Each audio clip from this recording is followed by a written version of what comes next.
आद्या के बाबा के कहने के बाद मृत्युंजय कुछ देर के लिए खामोश भी गया था, उसके पास वर्ड नहीं थे।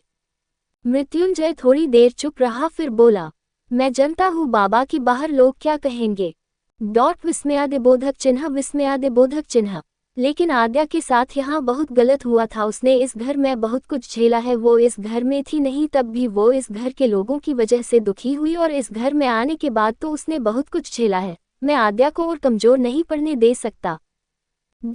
इसलिए मैं आद्या को लेके इस घर को छोड़कर दूसरे घर में रहने चला जाऊंगा। मैं नहीं चाहता। मेरी माँ ने इस घर को जोड़ने के लिए बहुत कोशिश की। मेरी माँ की इच्छा भी थी कि घर कभी टूटे नहीं, और फिर उसके बाद मेरी छोटी माँ ने भी दिल से ये फर्ज निभाया। तो मैं इस घर के लोगों को सजा तो नहीं दे सकता, बस इनकी यही सजा है कि जिस चीज़ के लिए इन लोगों ने इतने शातिर काम किए, ये लोग उस चीज़ के साथ खुश थे और मैं एक नई शुरुआत करना चाहता हूँ। मैंने अपने हिस्से में सबसे छोटी और कम बजट वाली कंपनी ली है। अगर सच में मेरे अंदर काबिलियत होगी तो 6 महीने के अंदर मैं मेरा ही रिकॉर्ड तोड़कर अपनी नई कंपनी को आसमान की ऊंचाई तक लेके जाऊंगा।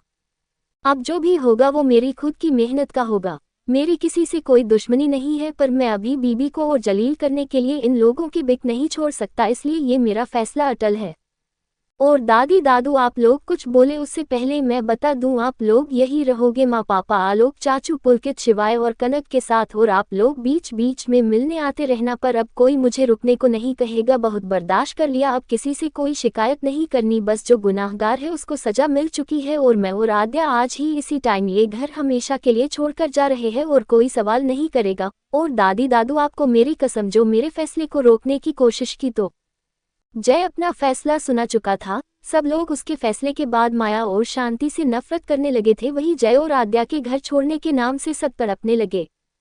दादी आगे आकर बोली, जय मेरी बेटी और मेरी बहू दोनों गलत है बेटा, उनके किए की सजा तू हमको मत दे बेटा, ऐसा मत कर।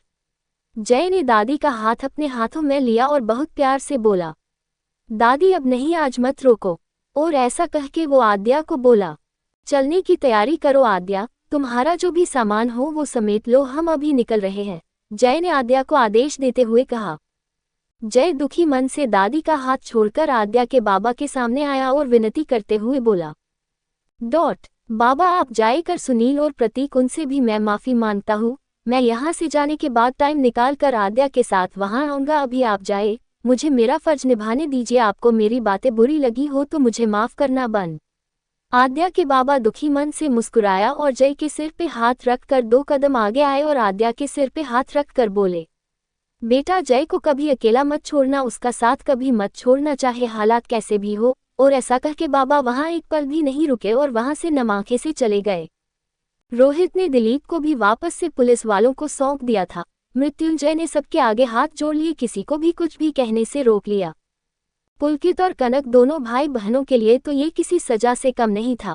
पुलकित रोते हुए बोला, भैया जय गलत माँ ने किया है तो सजा उनके बच्चों को क्यों दे रहे हो भैया, प्लीज भैया इस मत करो। हम आपके साथ अपनी डांट अपना गुस्सा देखकर रहना पसंद करते हैं, न कि आपके बिना आज़ादी की जिंदगी। भैया प्लीज, भाभी वहाँ कैसे अकेली रहेगी। इस बार कनक रोते हुए बोली।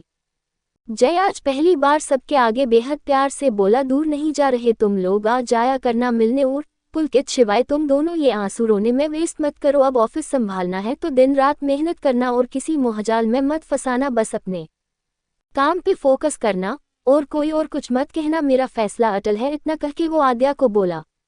आद्या सुना नहीं, जाके सामान पैक करो। जब आद्या हिली भी नहीं तो जय खुद उसका हाथ पकड़कर रूम में लेके आया और 2-3 बैग निकालकर कुछ बड़े कैरी बैग लेके जय पहले खुद का सामान फिर आद्या का सामान रखने लगा। लगभग 1 घंटे के अंदर जय ने अपना और आद्या का जरूरी सामान और कपड़े सब रख लिए और दोनों के सामान को वही छोड़ नौकर को आवाज देके सामान गाड़ी में पहुंचाने का बोल दिया। आद्या बिना आवाज किए रोए जा रही थी। उसकी आंखों से आंसू निकल रहे थे, पर जय के डर से वो आंसू भी पी जाती। नीचे सभी घर वाले माया और शांति से बोले, अब तो खुश हो, न मिल गया तुम दोनों को सुकून। बहू के साथ साथ बेटे को भी घर से निकाल दिया, अब खुश रहना तुम दोनों। ये दादी थी जो आंसुओं के साथ बोल रही थी। पुलकित तो अपनी माँ से नफरत करके बोला, मुझे तो शर्म आ रही है खुद पे कि मैं आपका बेटा हूँ। मुझे भी राधिका माँ ने जन्म क्यों नहीं दिया, मुझे आपके जैसी लालची औरत का बेटा नहीं बनना। कनक खड़ी खड़ी रो रही थी। आलोक तो माया की शकल भी नहीं देखना चाहता था। उदय सिंह और मीरा दोनों बेबसी से सारा तमाशा देख रहे थे। दोनों के लिए ये किसी सपने जैसा था। सब लोग आज खून के आंसू रो रहे थे। जय आद्या का हाथ पकड़ के नीचे आया और सबसे पहले दादी और दादू दोनों एक पैर छुए। आद्या के तो आंसू ही गिर गए दादी के पैर पर। दादी दुख से आंखें बंद करके बोली, जहां भी रहो मेरे बच्चों खुश रहना। दादू वो तो वहां रुकना ही नहीं चाहते। वो कनक की हेल्प से जय आद्या को आशीर्वाद देके अपने कमरे में आ गए।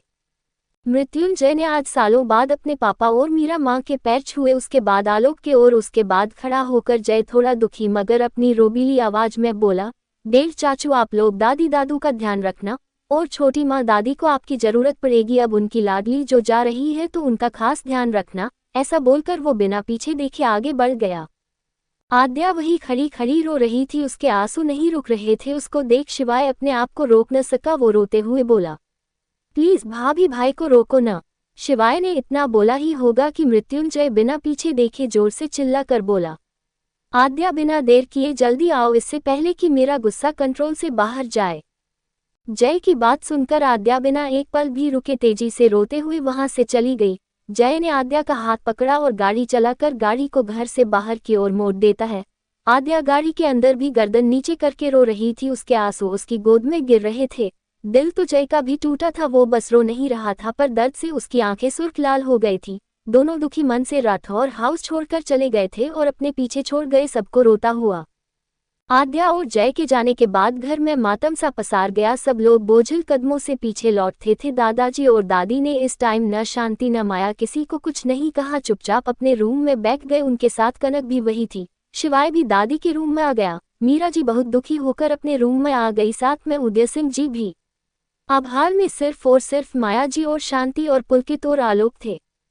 माया शांति ने भी नहीं सोचा था ऐसा हो जाएगा। दोनों को जय के जाने से दुख हो रहा था। बेशक उनको आद्या को घर से निकलना था और जय से थोड़े बहुत आर्ग्यूमेंट थे, पर जय घर से निकल जाए ये उन दोनों ने कभी नहीं चाहा। और माया को तो अब समझ भी आने लगा कि उसने बहुत बड़ी गलती कर दी, शांति की बातों नहीं सके जय के खिलाफ जाकर आद्या को परेशान करके। दोनों कुछ बोल नहीं पा रही थी, तभी गुस्से से आंखें लाल करके रोते हुए पुलकित आगे आया और दोनों से बोला, अब तो हो गई, आप दोनों को तसल्ली मिल गया, आप दोनों को जो चाहे वो तो जाओ पार्टी करो। आज मृत्युंजय राधिका राठौर को आप लोगों ने असहाय कर दिया। अकेले तो वो राधिका माँ के बाद वैसे ही हो गए थे, उनकी जिंदगी थोड़ी खुशियां लौटी आद्या भाभी के रूप में, पर 100 लोगों से वो भी बर्दाश्त नहीं हुआ। आप दोनों के लालच ने आज इस घर को तोड़ दिया। फिर पुलकित माया को अगली दिखाकर बोला, आज के बाद मेरा आपसे कोई रिश्ता नहीं, मैं आपको आज के बाद कभी मम्मा नहीं कहूंगा, मेरा आपका कोई रिश्ता नहीं, आज से मेरे बस डेढ़ है। और इतना कह के वो वह से चला गया। उसके जाते ही आलोक जी कुछ कहने को हुए कि तभी माया है जोड़कर माफी मांगते हुए बोली, मैं सबकी नजरों में गिर गई हूँ, आप तो कम से कम समझे। आलोक ने माया को नफरत से देखा और बोला, आज से मेरी नजरों में भी तुम गिर गई। आज अब के बाद कभी मुझसे बात मत करना, यही तुम्हारी सजा है। और शांति दीदी मेहरबानी करके अब आप अपने पैसों पे ऐश करो और ये घर छोड़कर आप वापस अपने ससुराल चली जाए और वहीं से सोने ऑफिस को संभलना। अपने ससुराल में बहुत है आपकी हेलो करने वाले, कम से कम उनकी इज्जत करना और मुझे कल से आप इस घर में न दिखी। आलोक इतना कह के आलोक चला गया। माया तो ये सब देखकर अपनी जगह पे ही खड़ी रह गई और शांति उसकी समझ में नहीं आ रहा था। वो दबे पांव से अपने रूम में आ गई। आगे की कहानी नेक्स्ट वीडियो में।